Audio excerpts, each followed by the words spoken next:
महालक्ष्मी मंदिराच्या गाभाऱ्यातील आर्द्रतेचा देवीच्या मूर्तीवर गंभीर परिणाम होऊ लागलाय। रासायनिक संवर्धनासाठी तज्ञांनी घालून दिलेल्या अटी आणि नियमांचं पालन झालं नाही आणि त्यामुळे अंबाबाईच्या मूर्तीवर पांढरे डाग पडू लागले आहे। त्यामुळे देवस्थान समितीच्या कारभाराबद्दल प्रश्नचिन्ह उपस्थित झालंय। अंबाबाईच्या मूर्तीवर 3 ते 4 पांढरे डाग, अंबाबाईच्या मूर्तीची झीज होण्याची भीती, मूर्ती संवर्धनाकडे मंदिर प्रशासनाचं अक्षम्य दुर्लक्ष। झीज टाळण्यासाठी गेल्या वर्षी मूर्तीवर रासायनिक प्रक्रिया झाली। किमान 100 वर्ष मूर्तीला आता काहीही होणार नाही असा दावाही केला गेला, पण वर्षभरात मूर्तीवर पांढरे डाग दिसायला लागलेत। याला कारण आहे गाभाऱ्यातली आर्द्रता।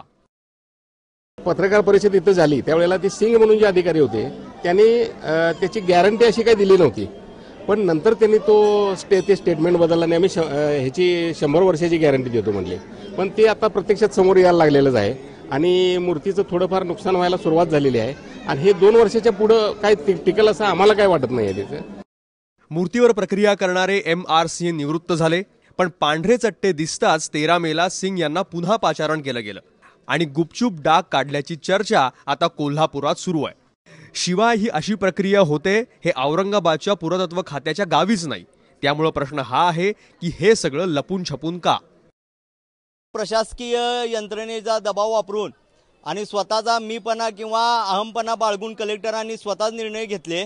त्याचा परिणाम असा झाला की आज वर्तमानपत्रात एक गोष्ट निदर्शनास आली की 13 मे रोजी महालक्ष्मीच्या मूर्तीवर काही पांढरे डाग पडले होते। ते तातडीनं सिंग नावाचे पुरातत्वचे अधिकारी आहेत त्यांना बोलावून कोणतीही विधी न करता त्यांनी ते मुजवलेले आहेत। मग हे चोरी छुपे करण्यामागचं षडयंत्र काय? गेल्या वर्षी मूर्तीवर रासायनिक प्रक्रिया केल्यानंतर मूर्ती संवर्धनासाठी काही सूचना मंदिर समितीला करण्यात आल्या होत्या। गाभाऱ्यातली आर्द्रता कमी करा, साडी आणि नित्यालंकाराचं वजनही कमी करा, गाभारा आणि गर्भकुटीला जोडणारी लाकडी चौकट काढून टाका, गर्भकुटीत निर्माल्य आणि फुलांचा साठा करू नका, पूजेसाठी फक्त गायीच्या दुधाचा वापर करा। या सूचनांचं पालन मात्र होत नाही। मूर्तीचं केमिकलचं जे काही लेप वगैरेचा विषय होता त्या माध्यमातून माननीय कलेक्टर महोदयांनी या ठिकाणी सांगितलेली 10 जे काही नियम होते त्यामध्ये अशा प्रकारे काही बाधा झाल्याचं दिसून येतं।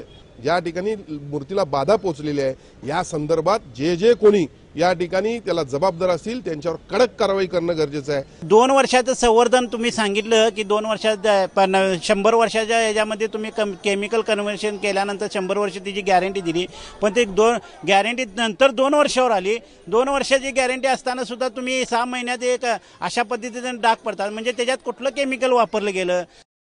मंदिर प्रशासनाचा कारभार आणि स्थानिक यांच्यात यापूर्वीही वाद झालेत, पण आता थेट अंबाबाईच्या मूर्तीवर गुप्तपणे प्रक्रिया केल्याचा आरोप झालाय। त्यामुळे अशी लपवाछपवी झाली असेल तर प्रशासनानं तातडीनं हे थांबवून मूर्ती संवर्धनाचे प्रयत्न करण्याची गरज आहे। औरंगाबादहून कृष्णा केंडेसह रणजित माजगावकर, ABP माझा, कोल्हापूर।